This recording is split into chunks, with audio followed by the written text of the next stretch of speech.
I want to welcome you to our Square One Community Lunch and Learn series, where we seek to raise awareness, share resources, and break stigma around challenges that people are facing in our community. And today's topic is sexual violence. There is hope and there is help. And we are so honored that you've chosen to join us today. To begin, I want to say that we acknowledge that the ground on which we stand is the traditional lands referred to as Treaty 4 territory, the original lands of the Cree, Ojibwa, Saulteaux, Dakota, Nakota, Lakota, and on the homeland of the Métis Nation. We respect and honor the treaties that were made on all territories. We acknowledge the harms and mistakes of the past, and we are committed to move forward in partnership with Indigenous nations in the spirit of reconciliation and collaboration. My name is Della Ferguson, and I'm honored to be a part of the Square One community. And we are on here. There's several of us on here. I saw Sharon and I saw Lynn, and I'm not sure if there's maybe some others. I'm sorry, I don't have the full group view of our screen. I think that's our team here today. And so we welcome you to this gathering. Our mission for Square One Community is to support and advocate for those who are facing homelessness and barriers due to substance abuse, mental health, incarceration, acquired brain injury, and other social barriers. We are wanting for people to have a sense of community and belonging. And we believe in a harm reduction approach, low barrier model that supports individuals wherever they are in their journey. And we're so honored to welcome members of the Regina Sexual Assault Center to our Lunch and Learn. And we are so very grateful for their time, their compassion, and expertise given to this most important issue.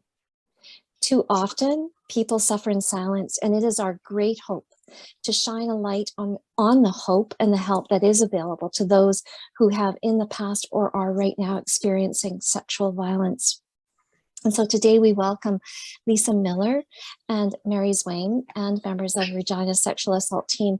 And I'm going to introduce Lisa and Mary and then invite them to share hope and help that their team offered. So Lisa Miller. Lisa has worked and volunteered for 20 years for organizations and projects supporting justice and inclusion. She has held the position of Executive Director of the Regina and Area Sexual Assault Center for 5 years, where she has had opportunities to create valued relationships with stakeholders, to share knowledge and enhance the work of each, and credits personal and professional growth to the inspirational people that Regina Sexual Assault Center serves and their passionate and knowledgeable staff. Lisa co-led the first Violence Against Women Advocate Case Review Project in Saskatchewan in 2019. And in November 2021, wrapped up her passion project, the first joint Regina Sexual Assault Center and U of R conference on sexual violence. She also received a Community Policing Award in 2015 for her team's work designing and producing multimedia materials for newcomers focused on education about Canadian laws. In her private life, she spends her off time with her family of the 2- and 4-legged variety on a small farm, although her heart is among the trees of northern Saskatchewan, and she spends as much time there as life allows. And she is also, which is just so cool, an official with the Boxing Saskatchewan. I love that little addition. That's wonderful. And I also am going to introduce Mary at this very same time. Mary Zwane is a cheerful person who is passionate about developing human potential. Mary attained her bachelor's degree in nursing at the University of South Africa, where she majored in nursing education and community health nursing. She subsequently taught psychiatric nursing to students at a nursing college. While in South Africa, Mary also got involved in prison ministry, where she counseled young inmates. Mary and her family immigrated to Canada in 2010, and after settling her family, Mary enrolled in the Master of Arts in Counseling Psychology program at Yorkville University. Post-graduation, Mary worked as a counselor at Catholic Family Services Regina, where she was exposed to the reality and impacts of trauma on children, youth, and adults. Mary now works at Regina Sexual Assault Center, where she has truly found her passion. Her philosophy in helping clients with lived experience of trauma is that healing is possible. Mary believes in the resiliency of the human spirit and that every human being has inherent dignity and potential to overcome or to find resolve in their own challenges. And so she respects a person's right to autonomy. To relax, Mary loves listening to gospel music and cooking. But it does have a little addendum, but it used to be shopping for stilettos, by the way. So that's too fun as well. So I welcome Lisa and Mary. Thank you. Thank you. Thanks, Stella, so much. And I have so many things to feel grateful for today. One is to be able to connect with you again, Della. Your commitment to this issue, you've had us come and speak in Moose Jaw a number of times, and it's such an important topic that unfortunately impacts so many people. And so I'm really grateful for your commitment to spreading that awareness. So thank you for that. Thank you for the beautiful land acknowledgement. That was very lovely and so important that we do that. And I want to thank our team at Regina Area Sexual Assault Center. I'm going to give just a little bit of a background on sort of who we are, but the real expertise and important words are going to come from Mary, and Mary has got lots to share. Always does. I always enjoy speaking with Mary. She's very inspirational. Thank you for the kind introduction as well. So I'll spare everybody more about me. As you know, I've been with the Sexual Assault Center for 5 years now. And I love the work. It's challenging work for sure, but important and always inspirational. The folks that we serve are incredibly inspirational. I'm just going to see if I can share my screen here really quick. Just stand by. All right. There. Can everyone see that? Is that popping? Okay, that's perfect. Okay, great. So one little note, we recently changed our logo to better incorporate sort of who we're serving. We've been in the Moose Jaw community now for about, I guess, a little over a year. And we have a small satellite office in Moose Jaw Family Services, which is great. Mary spends time in that office. So we have included both of our addresses here. Right now, for folks to get a hold of us, it's best to try and get a hold of us through our Regina office. But we are in your community. So just a really quick background about us. The center started many years ago in 1975 as a drop-in center and counseling support. Initially, it served women. And over time, of course, as knowledge changed and as we became much more aware of who is impacted by sexual violence, we broadened the scope of who we serve to be anyone that has been impacted. So regardless of sex, gender, sexual identity, orientation, we serve everyone. And we've also included spouses, partners, and parents in that. And the reason for that is sexual violence can have impacts that impacts on family members as well, and there sometimes needs to be some education and support for those that are living with folks that have experienced sexual violence, so that they can better support those individuals as well. So we do see family as well. Our services are all free. We are funded, a good portion of our budget's funded by the government of Saskatchewan. And then we do fundraising like most nonprofits do to make up the rest. It's really important that our services are free because we want to ensure that we are accessible to anyone who needs us. And that's how we do that. Confidentiality is very important to us as well. And we hold that dear to all the, and incorporate that in all the work that we do. We're very careful about people's privacy and confidentiality. Our counselors see anyone from the age of 5 and up. We have 2 counselors who see children. Mary is one of them. That is an area that's near and dear to my heart. And I really believe in the need for expedient mental health for children so that they can heal and, have, happy and productive adult lives. Oftentimes, the clients that we serve come to us decades after their traumas have happened, when they have, it's impacted their lives in a way that they realize they need some support with that. And so I think being able to provide support for children when they need it is a real piece around prevention of future issues. So, and the last thing I want folks to know on here is it's never too late to get support. Counseling is not always right for people, in the moment that those traumatic experiences happen.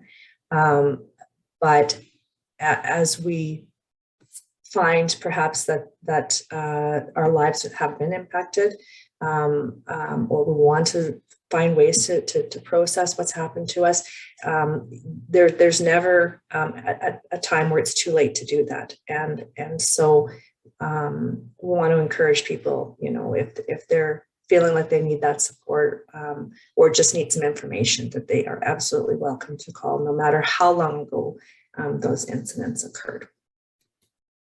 So what we do, everything we do is from a trauma-informed, client-centered, anti-oppressive approach.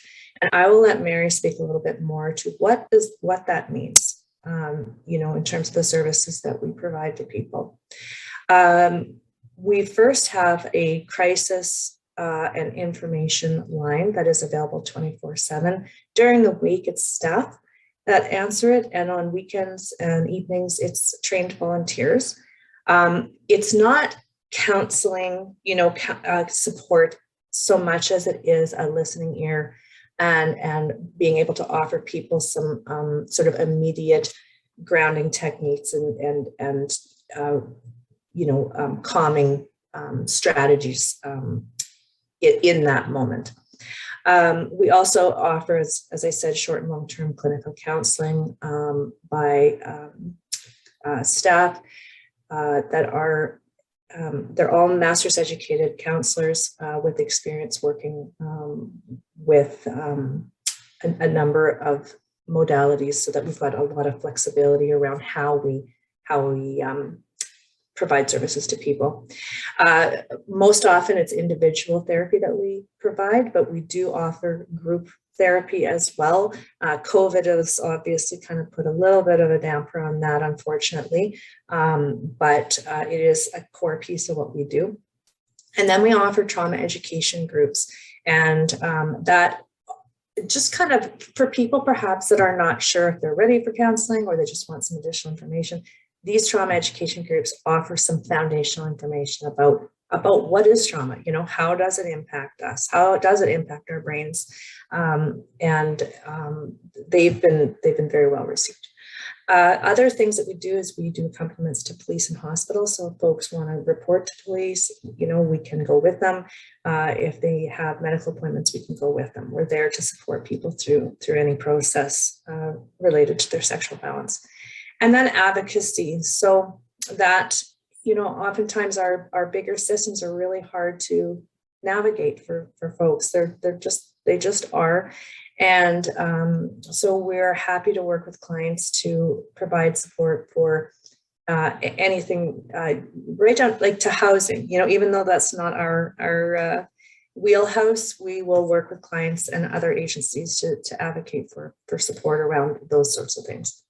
And then the last thing we do is things like this, where that's public education and outreach work, which is really, really important. And then we do from time to time participate in research projects as well around sexual violence. I'm going to now turn it over to Mary to talk about what her expertise and her work. And go ahead, Mary. You are on deck. Okay. Good day, everyone. So privileged to be here with all of you.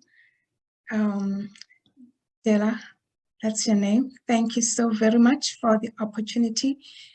We are truly honored to collaborate and work with you because we realize this kind of problem, issue in our society, it will take society, organizations, groups of people, mind from different fields to come together to seek solutions in a meaningful way.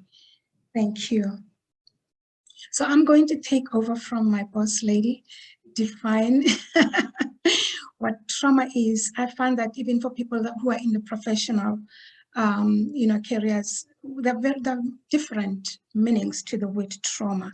So from the DSM-5, it's defined as exposure to actual or threatened death, serious injury, or sexual violation, or not necessarily just a direct, as in a person directly having been exposed to those actual or threatened threats, threatened situations like serious injury or sexual violence, but people who might have as well witnessed the incidents as well, like the police, the first responders, people are working in emergency, nurses, and all that in family, anyone who might have witnessed that kind of a trauma. So it manifests as intense fear, horror, and helplessness that predominates. Trauma can be single or can be multiple events.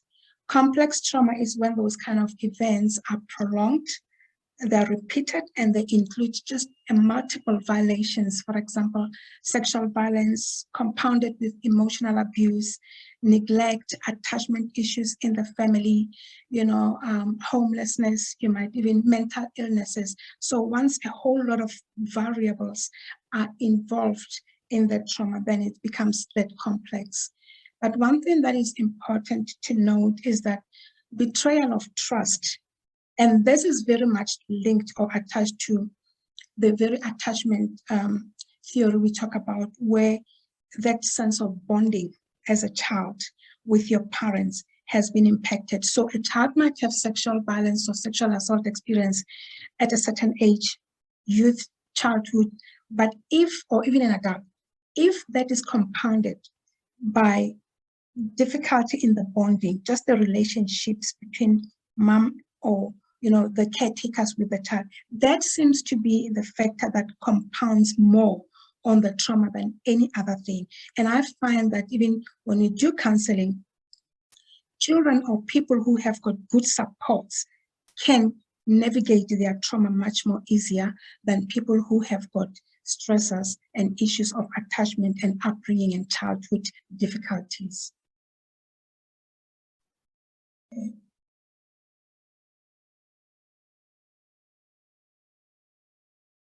What is it? I switched the slide, Mary. Is that the correct one you want?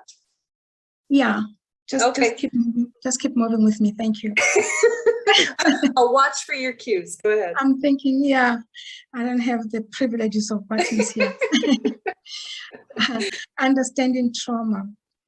So now there is this shift really that helps in defining trauma and how we treat people, not what is wrong with you, that kind of perspective of mindset, but rather what happened to them. So looking at it as an injury that has been inflicted upon a person, and so that person being affected as a result and not them being the cause of the problem. So traumatic experiences, they create changes obviously in the brain. This is something that has been helpful in the field of psychology and counseling to understand the brain changes that happen, so that by the time there are interventions, there is that clearer understanding of what brain activities and changes happen.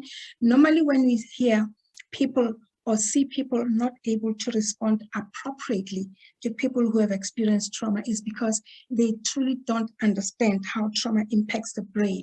Even with police, when they interrogate or, just family and friends ask questions just like, why didn't you tell anybody? All those kind of inappropriate questions is because people don't understand how the trauma impacts on the brain, because it does. And at the end of the day, there's a part of the brain that the way when we access information from our senses is being processed. So it's sequential. At a certain point, an event gets to an end. But in trauma, where the amygdala, it's continually activated as if there's no end. So by the time you see something or hear something or smell something and you get triggers, it gets activated. So it's almost as if you are reliving that kind of situation over and over and over and again. And that is why our clients struggle a lot with, say, nightmares or flashbacks because of the triggers, because of how the brain would have stored that information, but there is no end in a sense that it has concluded. So regardless of how minor something might seem to others, it can result in people feeling fearful, angry, depressed, and ashamed. And it impacts a victim's feelings of safety and trust. I'll explain this in more detail in the other slides. The next one, ma'am.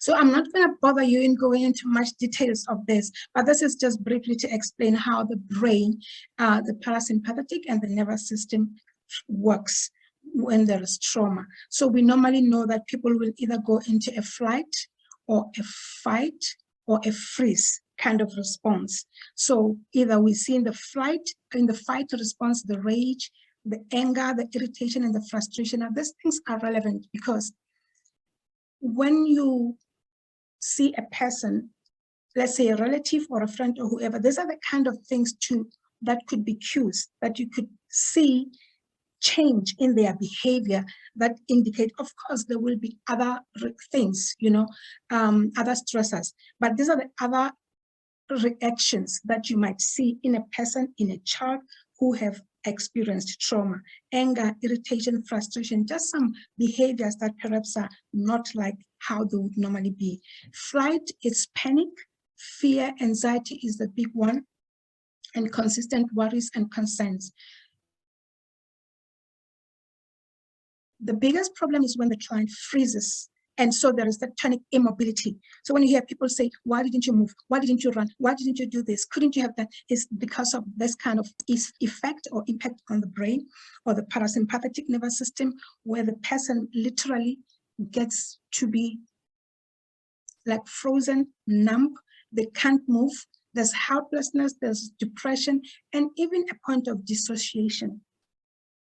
So emotionally, it creates shame, shutdown, a person being hopeless, and sometimes they have suicidal thoughts and suicidal ideas.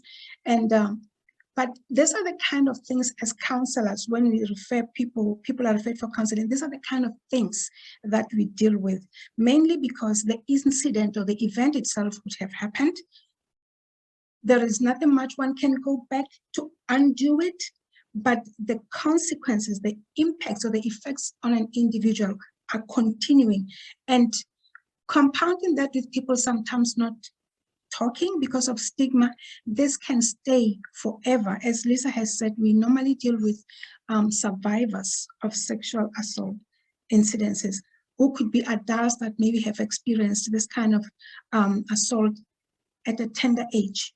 And maybe as they grow up or they begin to form relationships, they get triggers, and now they begin to deal with this. And that is why, for me, my passion, and like Lisa said, that it's crucial that we focus more on child psychiatry, child psychology, child counseling, so that people can be helped with this kind of issues before they become youths. Because once they become youth and then they begin to try out life, and there's some codependency relationships, and not knowing how to deal with what has happened to them, not even understanding what happened to them, and then they become adults, then there becomes regrets and shame and guilt and self-anger. Why didn't I do this? So it becomes more of a complex issue the more the person grows with an issue that could easily have been handled with when the person maybe was still young. So, really, really dealing with this kind of issues and helping children, it's something that is very key in our company, in our organization. We can go to the next one, Lisa. So what is our approach? At RSEC, we apply the trauma-informed approach. So like I said, what do we mean by that? We view trauma as one being affected by an injury. And so we avoid labeling of clients as people who are maybe non-compliant or rebellious, or we shun from those kind of labels.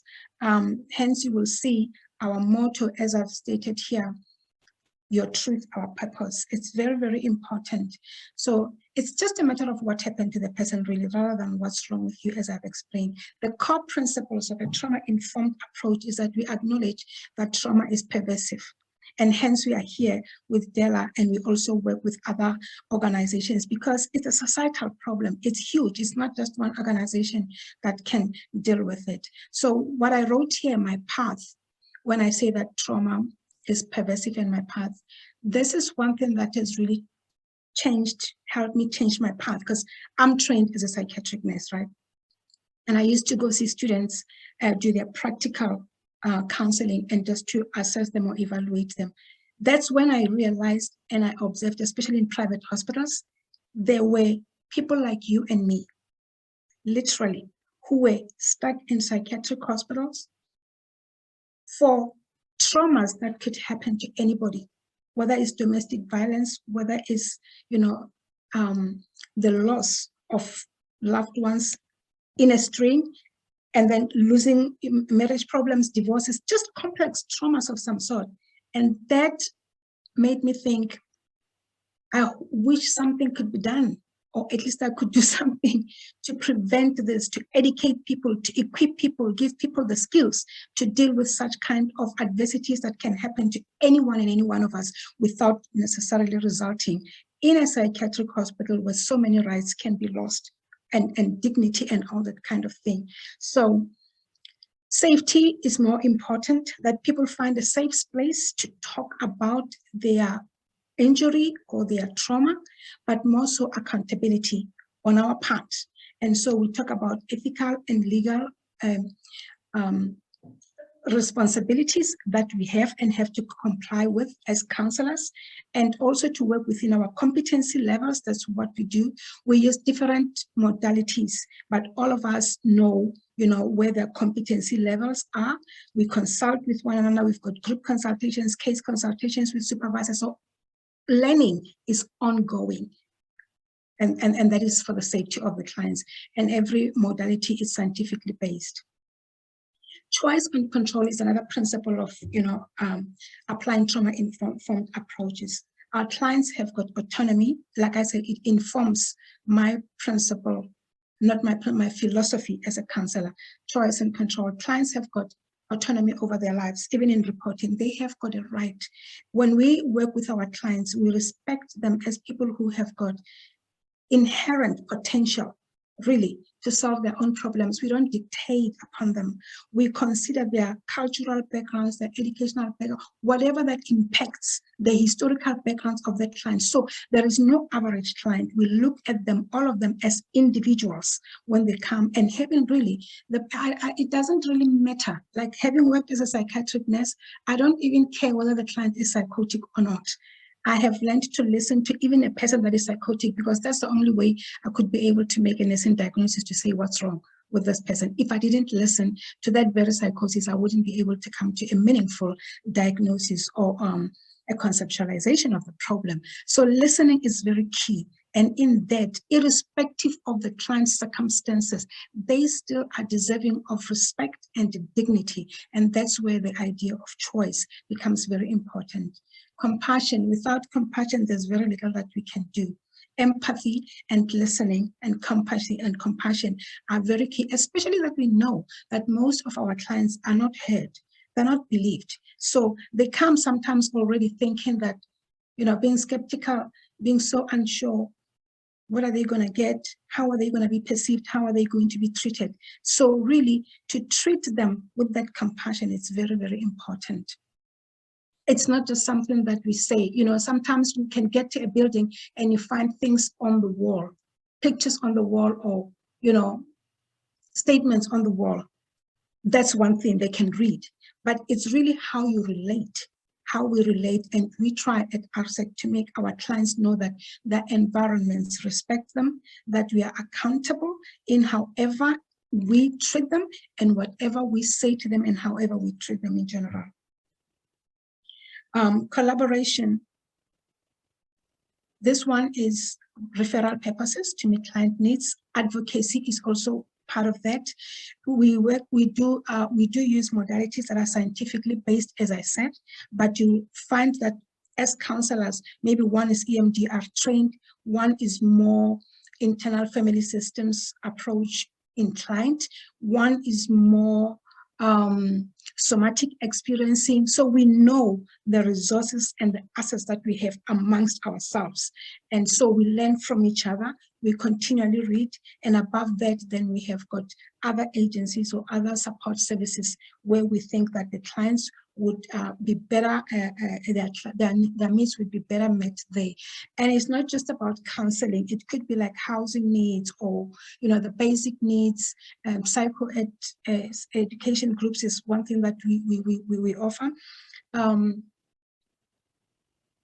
Police services, for example, Lisa as the director is the one really who, spreads the arm of the octopus in the organization, so that, we can get as best, where can we get in any resource support systems, whether they're culturally relevant to our clients or that, strength-based. This is my personal inspiration. I think I've talked more into this, that I believe that there is strength. Everyone has got strengths. So when our clients come, it's not just that as a counselor, I'm the one who has got information, I'm going to tell them what to do. They have got strengths. Even if a person is really at that point, seemingly in a maze, not knowing how to get out of the situation, believe you me, they have got strength. And once we make our clients just focus on the strengths that they have, sometimes because of the trauma, they tend to forget that they do have strengths, and those strengths are necessary for us to help them go forward in their healing process. Next one, ma'am, thank you. So what makes sexual violence different from other forms of trauma? First, is very intrusive to one's privacy, right? And it negates your right just to make choices about your own personal life, what you want, what you don't want. It's very intimate, and as we will see that 85% of perpetrators are known to victims. So it's one thing if it's people that you didn't know, that you might think, oh, they didn't care. But because it's people that are normally known, friends, relatives, people that are in authority, coaches, that makes it more different and even the more so problematic and painful. The other thing that what makes sexual violence different from other forms of trauma is just the societal myths that are out there.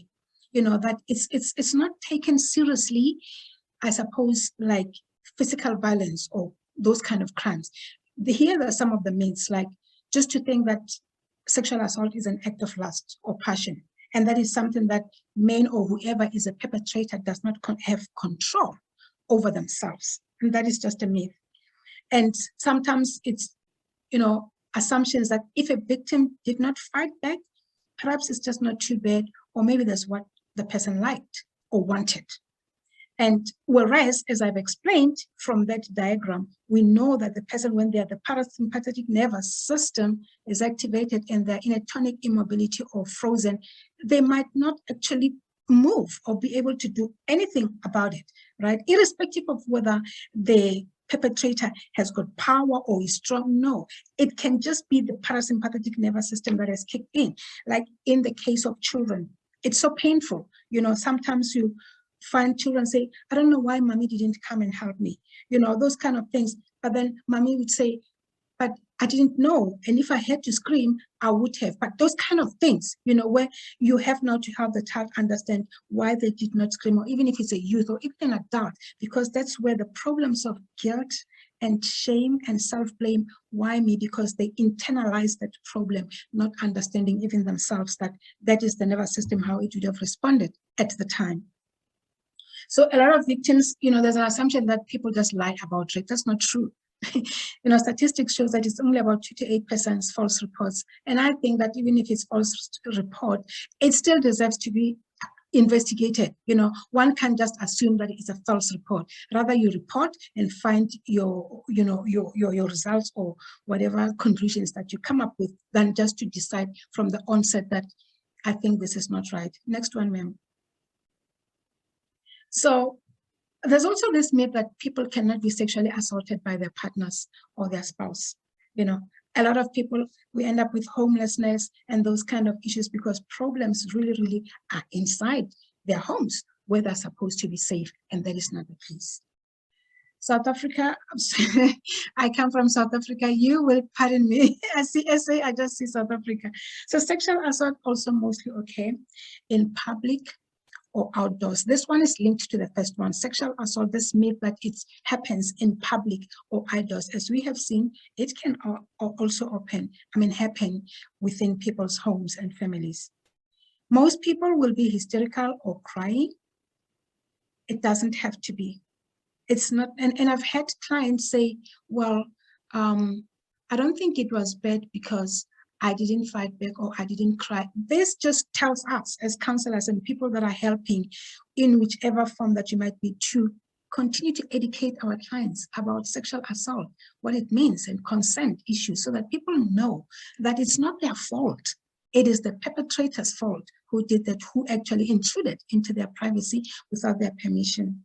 Men are also victims, so it's a myth that they're not. You know, it's got nothing to do with your revealing clothes or how you are wearing. Sex workers as well, they have got rights. It's a myth that they cannot be raped. And also it's a myth that people with disabilities are at low risk. From my experience as a psychiatric nurse, I know that they are very much highly at risk, especially that their EQ, the emotional quotient, is very high, even if sometimes their IQ might be slightly lower, but they are very emotional, and that is another thing that people can easily take them for granted. Another myth is that help is expensive and that nothing can be done to prevent sexual violence. As Lisa has said, counseling services are free at RSAC, and obviously there is much that can be done and much continue to be out there to be done as organizations work collaboratively. It's just for the word to go out and the education to continue to go out to the public. Next one, ma'am. So what people who have experienced sexual violence and those close to them need to know is that regardless of what a person was doing, it doesn't matter whether you were drunk. It's not about your circumstances. It's not the sexual assault victim's fault. The responsibility lies with the perpetrator, the person who committed the crime. Sometimes you'll hear clients say, but, and this hinges so much on their guilt, but I responded. So they blame themselves for having responded. In other words, for having had the feelings. And this is so complex because if you have someone who has got attachment issues and the basic needs for belonging, the basic need for affirmation, the basic need for just validation of a sense of worth, and they find someone who is manipulative or knows, you know, their circumstances, and that is the person who then abuses the person might respond, but they cannot link their need and their responses, and at the end of the day they blame themselves. And after all of us, we know that feelings are feelings. They don't have any logic, right? A person would still have needed to give consent. It does not give the perpetrator a right just because of the person responded. So that hearing, I am here for you. And, oh, I skipped this one. Reporting to police, I'll get to it in detail in the next slides. So just saying I'm here for you and what do you need, it's important, right? Just to be there for the person and just to give a listening ear. There are people like RSEC and other, organizations that will be knowledgeable, compassionate to help people. So there is no such thing that we can't get help. It's just the myth out there and it has to be nullified. Healing is possible, as I have said. As for me, I have seen clients, and I think this drives my passion. This drives my continued passion in this work, to see people who would come, not even having hope or not seeing any way out of the situation. You just see a person just stuck, feeling like this is the end of them. But after some few sessions of going down, and they begin to be alive, and they find themselves, and they gain control of their lives, and they even go to a point of advocating for themselves and having a voice and being able to speak about this kind of issues. That is what gives me hope.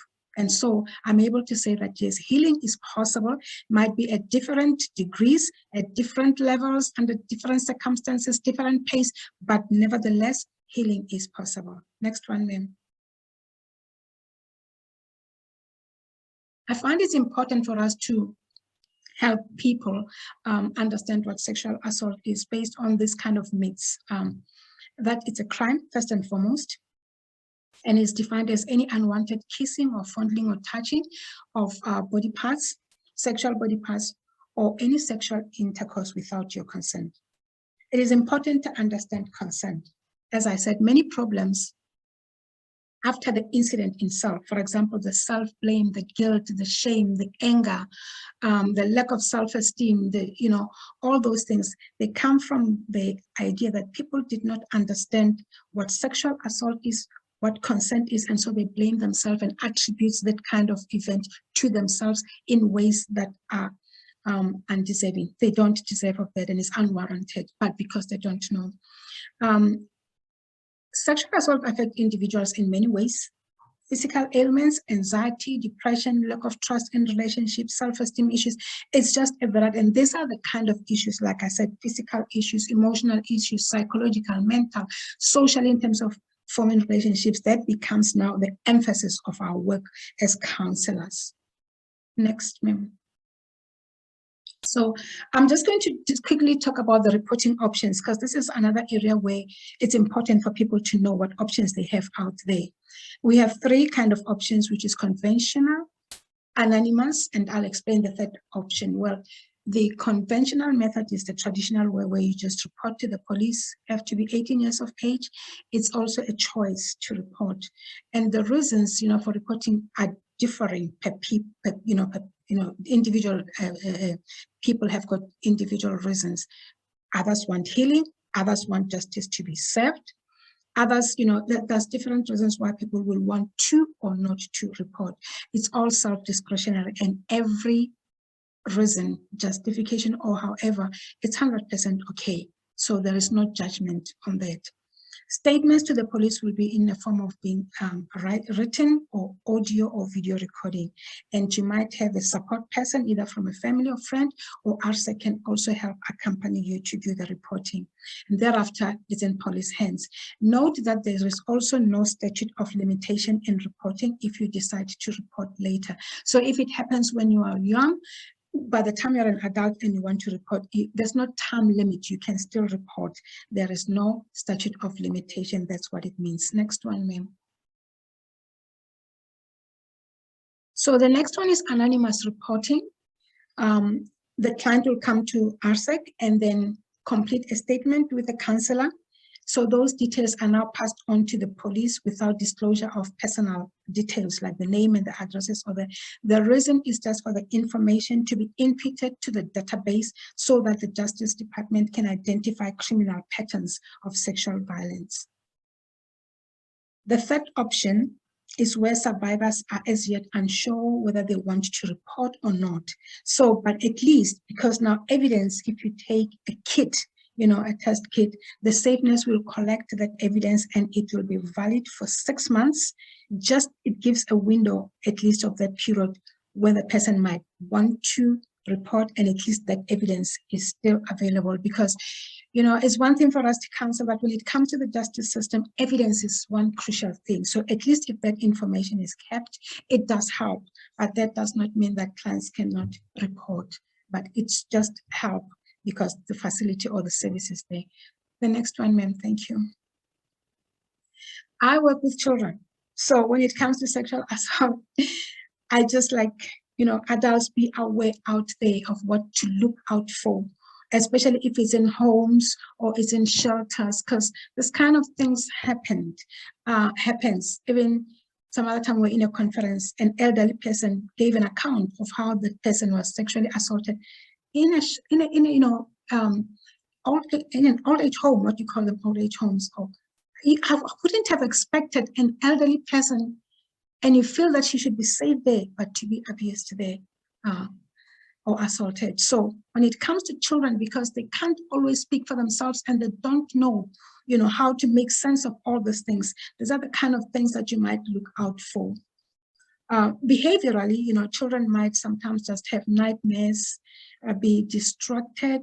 There might be changes in their eating or sleeping patterns, either refuse to eat, or there might be eating disorders as well, either hyper, even anorexias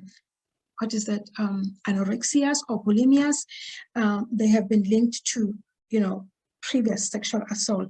Hence, you'll hear psychiatric nurses, emergency, whoever, when they take the history, they want to find those kind of things, and then they can link to say, okay, we've got this and this, maybe perhaps go for counseling so that it can be dug deeper if there was an incident of sexual assault in the past.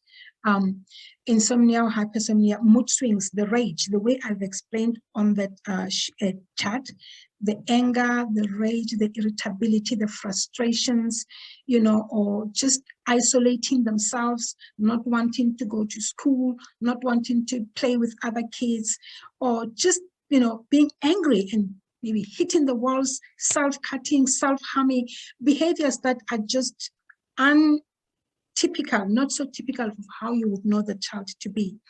And then physically, there might be other symptoms like pain and discoloration, bleeding, discharges that you might observe, or the child might report, or you might observe, if you're a parent or caretaker. Persistent pain during urination or bowel movements, wetting or soiling, that is just typical of when the child regresses, despite being toilet trained. So when you see some of these kind of things, do not wait for proof. Just track the details, what child it is, what behavior you noticed, when was it, who is being involved, and all those kind of things, and report to the doctor. We are mandated according to the Saskatchewan Child Abuse Protocol 2017, all citizens, let alone professionals, all citizens, we have a duty to report child abuse and neglect. And that is very important because it can have legal implications and professional implications. Next one, ma'am. So this is very important, even day to day, when you just find yourself, whether you're a school teacher, you are a caretaker, you run a home, you've got youth, you've got, individuals. It's important for people to understand consent, that it must be given according to Canadian law. It must be given via words or actions, and it must be affirmative and ongoing. In other words, if I said yes, no, and in the process somewhere I said, no, you stop. The person needs to stop. It's ongoing in that sense. It's not going on a date. There's not assumptions that because you went out on a date with someone or you participated in some activity with this person in the past, sexual activity, so then it means we can still do the same. No, it's ongoing. And it's not agreeing to some activity, it's agreeing to all. So consent is something that we have to just hammer in people, to understand what consent means, so that even they themselves can act accordingly, give consent in a way that they are covered by law, or it makes sense. Thank you. Age of consent.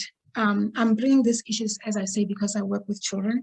It's very important that, from according to the Criminal Code of May 2008, it's been raised from 14 to 16 years old, and it means the capacity to consent to sexual activity.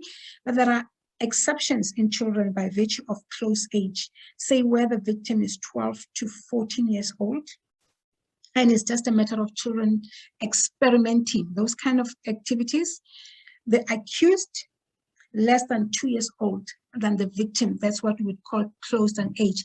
But if it's more than 2 years, then it becomes a criminal activity. So if the victim is 12, the perpetrator cannot be more than 14. If it's 14, cannot be more than 16. So there has to be at least 2 years older, with less than 2 years older. Same thing with 14 and 16. If the victim is 14 to 16, the accused must be less than 5 years old. If the accused become more than 5 years old, for example, if the victim is 14 and the perpetrator is 20, more than 5 years old, that's a crime. If it's 16 and the other one is 20, less than 21, less than 20 is fine. But more than 21, it becomes a crime. Also, involved with children, the person involved as a perpetrator or the accused must not have an exploitative relationship or an authority or trust relationship, or the victim must not be dependent on that perpetrator or accused person. Next one, ma'am. Whoa, we made it.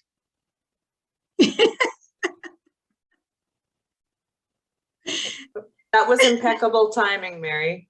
Yeah. I just wanted to, if I can, just add one thing in about the provincial child abuse protocol too. So that is available online. We can also send a link, Della, if you're interested. I think that's a piece that more people need to know about, that if folks have even a suspicion that there's something not quite right, happening for a child, that there's an obligation, there's a legal obligation to report that. There's no, you don't need to get more details from the child. You don't need to, there's no obligation on you to prove that something's happening before you report it. You always err on the side of the child's safety. And there are different mechanisms of reporting, through child protection. There's a phone number, or through police. Either or works really well. If you consult with a doctor about concerns, they too have an obligation to report it. So just people in authority is where you need to go with that.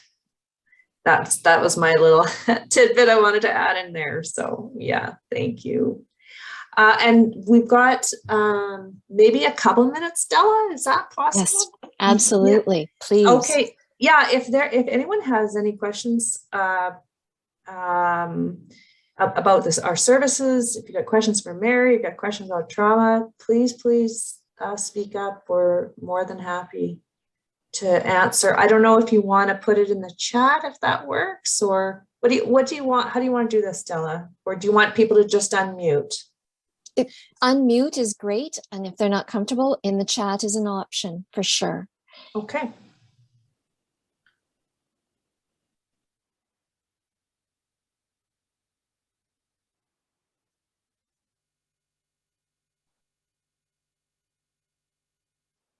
Everyone's going to be quiet. A question I wrote down was wondering, what might a person expect in a session? So I know that, Mary is doing counseling here in Moose Jaw, and, often people what'll it be like? I don't know. What would I do? How, I just wonder if a sense of what they might expect. Wow, Della, that's a crucially important question you asked, because we found that sometimes, when you get the client's name, even from the wait list, and you call, first few sessions, and then you get no shows, because people are reluctant. They really don't know what to expect, and it takes a lot of energy for a person to begin to talk about the issues that are so personal and so painful. So we normally just, the first few sessions, I call them get to know you. you know, especially with my kids sometimes, you know, we just go for a walk, you know, it's just a get to know you. Tell me more about Canada, tell me more about Africa, you know, just general things. You know, I just try to build that sense of trust, you know, get to the office, you know, orientate them to the whole place where I work, maybe even the adjacent rooms. This is where the toilets are, these are the offices, you know, this is our receptionist. Just, you know, get the person to know. I normally do not delve into anything pertaining to that sexual assault, maybe for the first 2 to 3 sessions. You know, it's just to build that relationship and just let them get to know you, get the feel of whether they like you or not, or what's happening. You know, just ground them, make them feel at home, and make them understand. Also deal with the issues of confidentiality is huge, because they come not knowing whether their information is going to be safe or not. So you clear that things out. And sometimes even if it's youth, they struggle, they don't want their parents to know about that, but then you iron out things like limitations to that confidentiality, that their safety is important, you know, issues of suicide thoughts. But I also would work with the parents as well to ask them to give this child space to talk freely with the counselor. So when it comes to adults, it's also explaining the treatment modalities, what's available there. Because people sometimes feel like you're gonna do some weird things they really don't know, or they don't want to get involved in. You know, they might be religious and maybe they don't want yoga, or they want you know, so you explain your modalities and how you work so that the person is quite aware. You know, it's just like they have to know, as they're sitting at the back sometimes, where is this driver taking me? You know, it's a journey that we work together. We also emphasize the word collaborative, you know, that we're going to be working together, that it's mutual, that our clients are not coerced, it's a mutual engagement, and that we respect where they come from. And they have a right really at any point to say, this does not work for me. Thanks, but no thanks, you know? And so from that stage, then you begin to explore what the problem is, and then at the end, help them to know how they can take control. But you always, throughout, check what's happening between you and the client, not just the activities that you do, even the relationship. Is there anything that you're missing? So we've got tools that we use to assess the process, tools that we use to assess the relationship ongoing, so that we don't come to the end and you just see a client is no longer coming.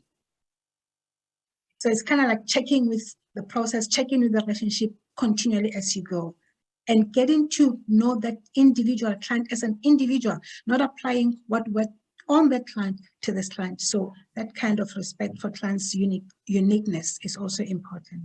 I love it. Thank you so much, Mary. Are there any other questions from folks?